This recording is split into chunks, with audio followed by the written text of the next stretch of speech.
नमस्कार.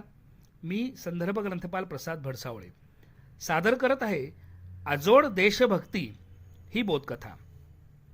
भारत पाक युद्धातील 24 ऑगस्ट 1965 हा दिवस. जम्मू काश्मीरमध्ये पाकचे सशस्त्र हल्लेखोर घुसखोरी करत होते. भारतीय जवानांच्या तुकडीला टिंटवाल भागातील पाकिस्तानच्या एका चौकीवर हल्ला करून ती ताब्यात घेण्याचा आदेश मिळाला. भारतीय सैन्याची ती तुकडी आंतरराष्ट्रीय सीमेजवळ पोहोचली. जवान पुढे सरसावताच घनघोर लढाईच सुरू झाली. हल्लेखोरांची संख्या वाढतच चाललेली पाहून निकराने लढणाऱ्या आपल्या सैनिकांची संख्या कमी आहे हे लान्स हवालदार गुरुदेव सिंह यांना जाणवले.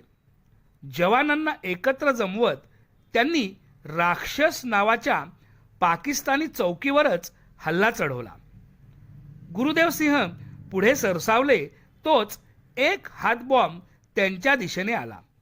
चुकवण्याचा प्रयत्न करूनही तो त्यांच्या उजव्या हातावर येऊन आदळला. हातातून रक्त वाहू लागले.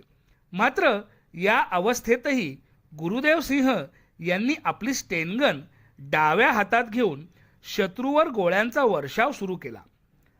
फौजी सराव सत्रात दोन्ही हाताने स्टेनगन चालवण्याचा अहोरात्र केलेला सराव यावेळी त्यांना उपयोगी पडत होता. जखमी अवस्थेतही आपल्याकडून अचूक गोळीबार होतोय याचे गुरुदेव सिंहांना समाधान वाटले. याच जखमी हाताचा वापर ते शत्रूवर हातबॉम्बही टाकण्यासाठी करत होते.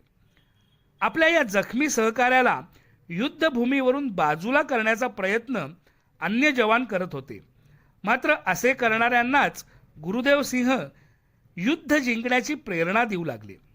या आवेशपूर्ण प्रोत्साहनामुळे जवानांनाही स्फुरण चढले. यानंतर झालेल्या निर्वाणीच्या हल्ल्यात शत्रूची अक्षरशः त्रेधा उडाली.